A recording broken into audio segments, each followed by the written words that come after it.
간밤 뉴욕 증시를 수놓았던 뜨거운 종목들과 전문가의 인사이트를 확인해보는 시간 이항영의 월가이드 시작합니다. MTN 이항영 위원과 함께합니다. 안녕하십니까? 네, 안녕하세요. 네, 안녕하십니까?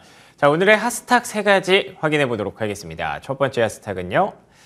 퍼스트 솔라입니다. 태양광의 잠재력을 무시하지 마라. 네, 그러니까 4분기 호실적을 발표하면서 어제 사실 간밤에 장이 좀 좋지 않았는데 강한 주가 탄력을 좀 자랑을 했습니다. 주당 순손실이 7센트, 시장 예상치를 크게 상회했는데요. 그리고 또 성장 잠재력을 좀 입증했다는 평가가 가이던스를 통해서 좀 나왔습니다. 사실 최근에 주가가 좀 고점에서 지지부진한 모습이었는데 한 번에 분위기를 좀 바꿔놨어요. 네, 맞습니다. 그 태양광 관련 주식이 어떻게 분류되건 간에 뭐 친환경이 됐건 클린에너지라고 분류되기 전에 하기에 앞서서요. 주시장이 크게 올라갔던 적이 실제로 바이든 대통령과 트럼프 대통령의 선거 전 한참일 때입니다. 그러네요. 그때 좀 많이 올라갔고 네. 오히려 바이든 대통령이 승리한 이후에는 주가가 계속 흘러내렸던 것이 작년까지의 모습이었는데요. 작년에 이제 IRA가 이제 발표된 거 아닙니까? 특히 이제 우리나라에서는 IRA 하면 우리나라의 이제 배터리 업체 그리고 우리나라의 이제 현대자동차 이런 것들이 이제 뭐 상대적으로 피해를 받네 안 받네 이런 것들이 이슈가 되고 있고 최근에는 이제 반도체 관련해서도 뭐 여러 가지 이슈가 우리나라가 미국과 있는데요. 미국에서는 IRA 하면 물론 전기차도 있지만 또 하나가 역시 친환경 에너지 그리고 태양광에 대한 거죠. 그래서 결국 발전 설비 같은 경우를 지금보다 2배로 늘리겠다는 것이 2030년까지 가겠다는 거죠. 그래서 거기에 관련된 것들이 상당히 좀 관심을 받을 만합니다. 다만 주가 자체는 반등을 했지만 이익이 아직 뭐 적자 회사가 많이 있습니다. 이쪽 분류에 있는 것이요. 근데 퍼스트 솔라 하면 쉽게 얘기해서 태양광 패널 이런 쪽에 보면 미국에서는 최대 회사라고 보셔야 되겠고요. 네. 가장 이제 흔히 얘기해서 그 안에서는 대표 기업이라고 보셔야 되겠는데요. 예상보다 적은 손실을 발표했고요. 주당 7센트 손실이 나왔는데요. 생각했던 것은 17센트가 넘기 때문에 물론 마이너스지만 상당히 오늘 긍정적인 수치가 나왔고요. 거기다가 매출은 이제 그대로 맞췄지만 가이던스 상당히 좀 기대보다 높게 나왔다는 거죠. 바로 이 부분이 주가 일단 긍정적인 요인이 됐다라고 보셔야 되겠습니다. 말씀드렸다시피 IRA에 결국은 큰 틀에서 보면 2배만큼 태양광 발전을 늘리겠다.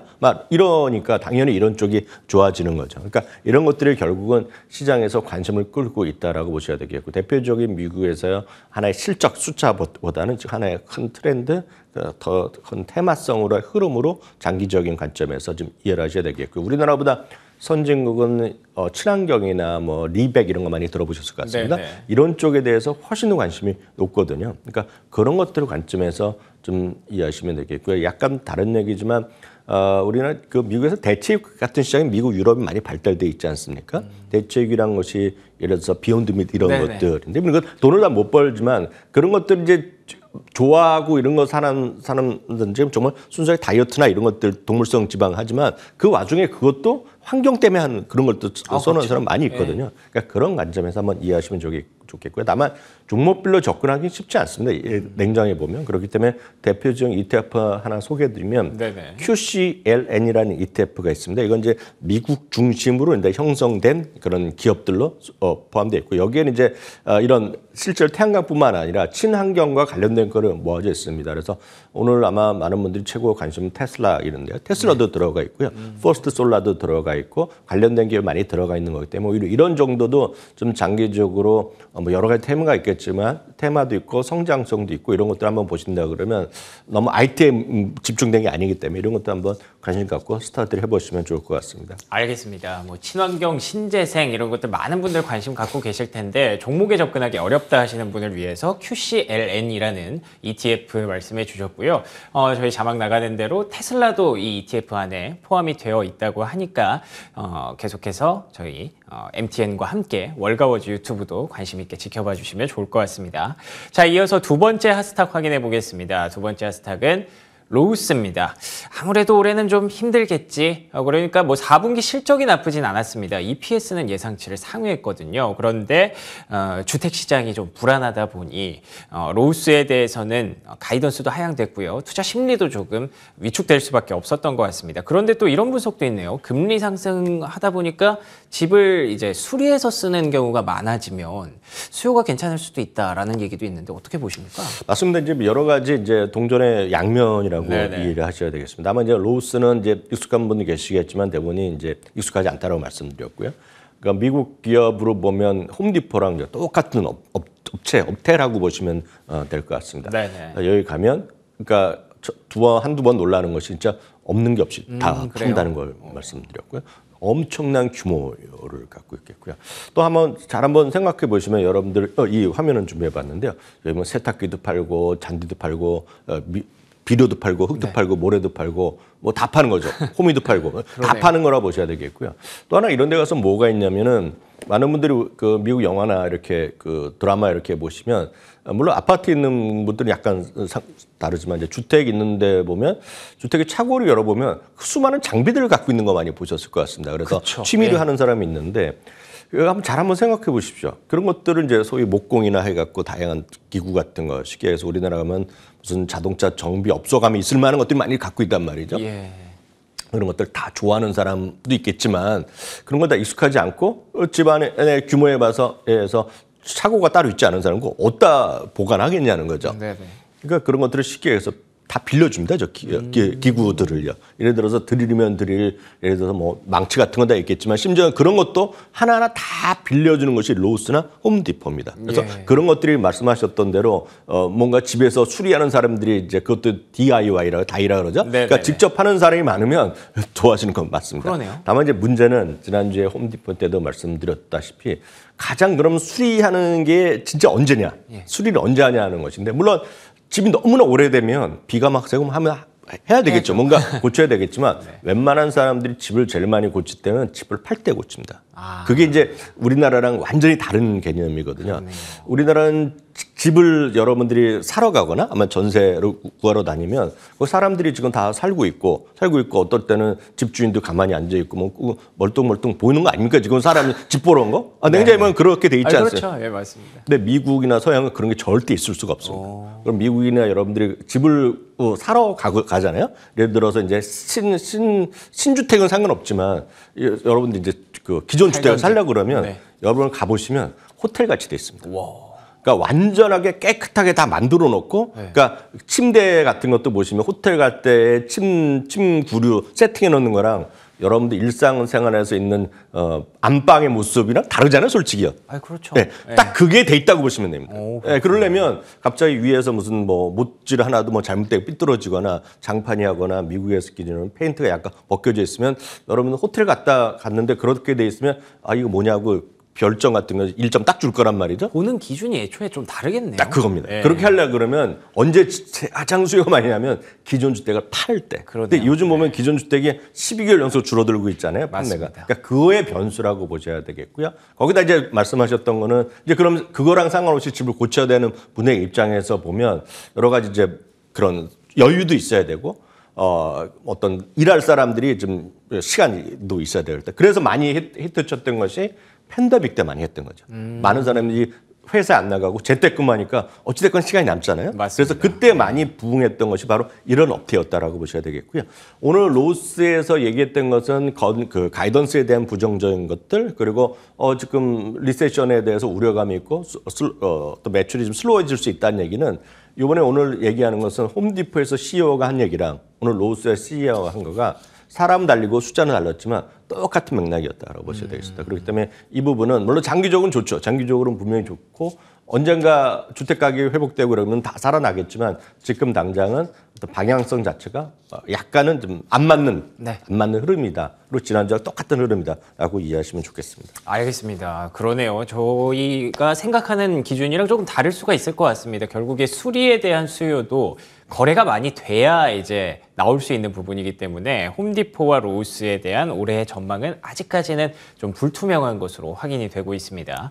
자, 그러면 세 번째 하스탁은 어떤 종목일까요? 세 번째 하스탁은 줌비디오입니다. 성장주는 성장이 고프다. 줌비디오도 뭐 실적은 나쁘지 않았습니다. 저희가 하루 쉬는 동안 줌비디오가 시장 예상치를 상회하는 어닝 서프라이즈를 기록하면서 주가가 선방하는 모습을 보였는데요. 하지만 여전히 시장은 냉철합니다. 간밤에 주가 급락세가 좀 나왔습니다. 그러니까 올해 그래서 더 성장할 수 있느냐에 대한 궁금증이 해소되지 않았다는 그런 분석인데요. 어떻게 보고 계십니까? 맞습니다. 이제 줌 같은 경우에는 이제 로스랑 약간 비슷하죠. 물론 성향은 많이 다르죠. 로스는 완전히 오래된 기업이고 안정적인 기업인 반면에 줌비디오는 이제 돈을 제대로 못 벌었을 당시에 10배, 20배, 100배가 커졌던 것이 줌비디오입니다. 그쵸. 팬데믹 때 예. 올랐죠. 실제로 보면 여러분들도 지금이 이제 다들 익숙해졌지만 팬데믹 이후에 선생님들이 영상을 통해서 강의를 하고요.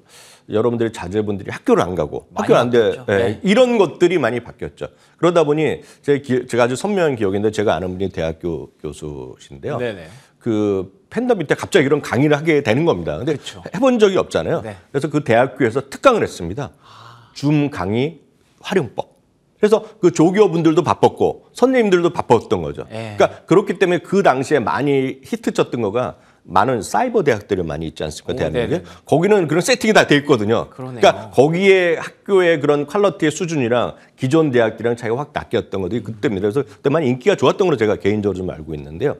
여하튼 그런 정도의 줌 비디오였다는 거죠. 근데 지금 한번 생각해 보십시오. 지금은 줌 비디오 여전히 많이 쓰고 압도적인 건 사실이지만 마이크로소프트 팀스라는 게 있고요. 많이 쓰고 있습니다, 지금요. 예. 그리고 또 구글에서도 구글 미팅 그런 것도 많이 맞습니다. 쓰고 있단 말이죠. 네. 그러다 보니 이들만의 압도적인 지위가 약간씩 흔들리고 있다는 것도 꼭 줌을 쓸 필요가 없더라고요. 네. 물론 줌이 상당히 좋고 일반 분들이 쓰기에는 줌만한 것이 없는 거 저도 잘 알고 있지만 실제로 그렇다는 거죠. 법인에서 예를 들어 A라는 기업이 이미 마이크로소프트랑 무슨 뭐 다 여러 가지 계약을 하고 맞아요. 있는데 네. 플러스 하나면 이거 끼워주겠다 하고 뭐 이러다 보니 그런 것들이 이제 약간의 경쟁이 심해질 수 있는 거죠. 그래서 많은 분들이 줌 비디오 같은 경우도 결국 어디로 피인수되는 것이 가장 최상이다는 시각이 분명히 미국에서 일부 있는 겁니다. 현실화랑 상관없이. 여튼 그런데 줌 비디오가 실적 자체는 나름 긍정적으로 발표를 했어요. 그러니까 이익 같은 경우도 깜짝 실적이 나왔고요. 매출도 약간 상회하는 곳이 나왔고요. 기업 고객도 꽤 늘었고 개인 고객도 많이 늘어났고 긍정적 실적 가이던스 발표했는데 그러네요. 제가 어저께 주목했던 것은 순현금 흐름이 마이너스로 성장했거든요. 이번에 순현금 흐름이 약간 마이너스 났다는 것 자체가 이렇게 크게 이제 매출이 나거나 크게 어떤 소위 밸류에이션이 여전히 이익이 나더라도 밸류에이션이 부담 있는 것들은 여러분들이 주목해야 될 것이 순현금으로 이제 보셔야 되거든요. 그러니까 그런 것들이 약간 좀 지난 전년 동기 대비 지금 마이너스 났거든요. 그러니까 이런 것들이 약간 좀 마이너스 요인이 있더라고 보셔야 될 것 같고요. 그렇기 때문에 월가에서는 다른 긍정적 의견을 많이 냈습니다. 한 5군데 정도 냈지만 시장을 그렇게 압도할 정도는 아니었다라고 보셔야 되겠고요. 예. 참고적으로 오늘 시간에서 그 실적 발표한 거 한두 개만 더 말씀드리면 오늘 많은 분들이 관심이 가장 큰 관심이 세일즈포스닷컴이랑요. 스노플레이가 지금 실적을 잠시 전에 실적을 발표했는데요. 세일즈포스는 아주 긍정적인 실적 발표했습니다. 예. 그리고 깜짝 실적 발표했고요. 가이던스도 올려놨고요. 세일즈포스는 최근에 소위 행동주의 투자자 우리나라에서도 많이 이슈가 되고 있잖아요. SM 덕분에 많이 네네. 이슈가 되고 있는데 지금 그 관심이 많이 모여 있는 건데요. 그래서 시간에서 많이 올라가고 있고요. 반면에 스노플레이크 같은 경우는 예상을 훨씬 넘는 실적을 발표했지만 지금 현재 진행될 1분기에 대한 가이던스 그리고 연간 가이던스를 났기 때문에 시간에서도 많이 빠지고 있다. 그런 차이가 있다라고 보셔야 되겠습니다. 네, 결국에는 오늘의 하스탁에서도 확인할 수 있었고요. 스노우플레이크와 세일즈포스의 차이에서도 확인할 수 있었다시피 지난 분기까지의 실적은 크게 중요하지 않은 것 같습니다. 올해에 대한 가이던스가 가장 좀 중요하게 최근에 투자자들이 집중하고 있는 포인트였던 것 같네요. 자, 그러면 이러한 변동성 속에서 이항영 위원은 어떤 인사이트를 가져오셨을지 오늘 이항영의 인사이트 내용 한번 확인해 보도록 하겠습니다. 오늘의 인사이트는요. 빠져도 너무 빠졌다. 과매도 종목은 이제는 또 과매도 종목을 좀 찾을 때가 됐군요. 네, 그저께죠. 그저께 저희가 말씀드릴 때는 RSI라는 상대 강도를 네. 통해서 과매수 주식을 그쵸, 저희가, 과매수를 봤죠. 찾는 방법을 예. 말씀드렸습니다. 다시 한번 말씀드리면 RSI라는 것은 상승한 날의 어떤 길이, 크기, 그리고 하락한 날의 길이 합해서 분자를 예를 들어서 상승한 날 이렇게 찾으면 됩니다. 그래서 이건 여러분들이 쓰시는 HTS, MTS에서 아주 기본 기능으로 나오고 있는데 굳이 제가 RSI를 말씀드린 것은 뭐 여러 가지 보조지표가 있고 각자 시청자분들이 나는 이게 좋다 하시는 분 계시겠지만 네. 미국에서 일반적으로 어떤 지표, 가격 지표 할 때 보면 이동평균은 그냥 51선, 200일선. 그러니까 우리나라 같이 5분봉 이런 건 거의 없다라고 보셔야 되겠고요. 하여튼 그게 기본적으로 판단하는 거가 되겠고요. 보조 지표를 할 때 보면 그나마 많이 하는 것 중에 하나가 대표적인 것이 RSI라고 보셔야 되겠습니다. 예. 그래서 70 이상이면 약간 과매수라고, 약간 과열이라고 해석하는 겁니다. 교과서적으로 얘기하고 있고요. 과매도는 30 이하라는 정도라고 보셔야 되겠습니다. 그래서 물론 이게 절대적인 건 아니겠지만 여기에다가 여러 번 말씀드렸던 적정 주가를 같이 좀 겸비해서 보면 아주 그냥 너무 비싸진 주식을 펀더멘탈뿐만 아니라 기술적으로 좀 찾아낼 수 있고요. 기준을 좀 잡을 수가 있을 것 같아요. 떨어질 때도 예. 마찬가지라고 보셔야 되겠습니다. 그런 관점에서 전체적으로 좀 매수 의견이 여전히 50% 이상 있거나 예. 그리고 최근에 목표 주가의 계율이 여전히 상당히 여유가 있지만 오히려 지금 RSI 같은 경우에는 과매도 구간에 있는 종목들을 한번 쭉 한번 여러분들 쉽게 이런 건 검색이 가능하십니다. 여러분들이 이건 국내에서는 막 약간 안 맞을 수 있지 더 다양하겠지만 해외에서는 여러분들이 미국 주식 같은 경우에는 여러분들이 HT에서 이런 기능을 많이 제공을 하고 있거든요. 예, 그러니까 예. 여러분 직접 한번 해보시면 좋을 것 같습니다. 그래서 이걸 이제 표를 한번 준비해봤습니다. 여기 보시면 많은 분들이 아시는 항공주도 좀 들어가 있는 게 있겠고요. 그 에볼랩 같은 것도 들어가 있고요. 아메리칸 타워 이런 것도 많이들 익숙할 텐데 이런 걸 제가 한번 준비했으니까 이거는 이제 제가 엊그저께 했기 때문에 숫자는 그러네요. 오른쪽 약간 업데이트 오늘 거랑 안 맞을 수 있겠지만 예. 여러분들 쉽게 하실 수 있기 때문에 여러분들이 검색으로 한번 보셔야 되겠고 특히 과매수 과매도라는 그런 기준을 삼으셨으면 여러분들이 보유하고 있는 종목들의 포트폴리오가 있지 않습니까? 아무리 여러분들 좋게 사셨고 지금 막 따라가고 싶지만 여러분들 현재 위치를 어떤지 볼 때는 항상 RSI 그리고 하나 더 말씀드리면 적정 주가를 같이 보시면서 적정 가치 이런 거 보시면서 여러분 판단하시면 여러분들의 지금 막 몰려서 더 사야 될지 예. 아니면 지금은 아닌가 그런 거에 약간 객관적인 거를 보실 수 있겠고요. 네. 여기서는 대표적인 여러분들 익숙할 만한 주식 몇 가지만 보여드리겠습니다. 좋습니다. 첫 번째는 알래스카 항공입니다. 항공주는 뭐 된다 안 된다 말이 많지만 각자 판단이 많으실 것 같습니다. 알래스카 항공은 미국의 북미뿐만 아니라 멕시코 그런 데 다 가는 것들인데요. 결국은 대표적인 이것도 역시 저비용 항공으로 분류되고 있는 그런 기업 중에 하나입니다. 역시 베이스는 써 있다시피 알래스카 쪽이라고 보셔야 되겠고요. 지금 이 주식도 지금 나름은 지금 과매도로 지금 분류되고 있는 그렇군요. 그런 거라고 네. 보셔야 되겠고요. 또 하나는 에볼랩이십니다. 에볼랩은 에버비와 에볼렛은 같은 회사일 때가 분류되면서 대표적인 배당 귀족주라고 보셔야 되겠습니다. 작년에 에볼랩이라든가 뿐만 아니라 이건 대표적인 의료기기 쪽인데요. 이런 쪽이 메디컬 디바이스가 다 좋지 않았었는데요. 이런 것들이 여전히 과매도 국면이고 회사는 아주 좋은 회사라고 보셔야 되겠습니다. 그래서 에볼랩까지 좀 말씀드렸고요. 다음은 이제 두 개는 리츠가 되겠는데요. 리츠 조금 공부하시고 관심 있는 분들이 대표적으로 알만한 것들입니다. 프로로지스는 미국 최대의 소위 물류 리츠라고 보셔야 되겠습니다. 전역에 예를 들어 창고를 갖고 있거나 그런 물류 관련된 겁니다. 그래서 여기랑 주로 거래하는 것이 아마존을 비롯해서 큰 유통업체들이 이들과 다 어떤 계약 관계에 있는 리츠를 통해서 여기서 통해서 창고 같은 거를 빌려서 쓰고 그런 물류 설비를 쓰고 있는 대표적인 기업입니다. 리츠라고 말씀드렸습니다. 프로로지스 말씀드렸고요. 네. 마지막은 이제 여러분들이 워낙 잘 아시는 것 같습니다. 아메리칸 타워입니다. 아메리칸 타워는 우리나라보다는 미국 해각, 미국, 캐나다, 유럽, 호주에 갖고 전 세계에서 가장 많은 쉽게 해서 통신탑을 갖고 있다고 보시면 되죠. 여러분들이 건물에 가보면 여러분들이 지금 일하시는 건물, 여러분들 아파트에도 보면 이동통신 타워들 많이 있지 않습니까? 예. 그것들을 다 하고 있는 회사. 그렇군요. 그러니까 이동통신 타워를 그런 거를 관리하고 그런 것도 임대하고 그런 쪽에서 수익을 발생하는 회사이기 때문에 좋은 회사인데 지금은 약간 인기는 떨어져 있죠. 그렇지만 이것이 역시 과매도로 우리가 분류된다라고 이해하시면 되겠습니다. 네, 알겠습니다. 지난 화요일에 이어서 RSI 지표에 대해서 계속해서 고민을 해봤습니다. 변동성이 이어질 때는 역시나 기술적 지표 챙겨봐야겠죠. 0에서 30일 때는 이제 과매도, 70에서 100일 때는 과매수 국면에 들어갈 수 있으니까 이 부분들 참고하시면 좋을 것 같고요. 단순히 RSI만 보는 게 아니라 매수 의견이라든지 목표가도 여전히 여유가 있는 종목 중심으로 꼽아야 된다는 거 꼭 기억해 주시면 좋을 것 같습니다. 자, 지금까지 이항영 MTN 전문위원과 이항영의 월가이드 함께 했습니다. 오늘도 좋은 말씀 고맙습니다. 네, 저희 굿모닝 글로벌 오늘 순서 여기서 마무리하겠습니다. 저희는 내일 아침 5시 55분에 돌아오도록 하겠습니다. 이어지는 출발 성공 투자 역시 저희 MTN 머니투데이 방송과 함께 해주시기 바랍니다. 시청해주신 여러분 고맙습니다.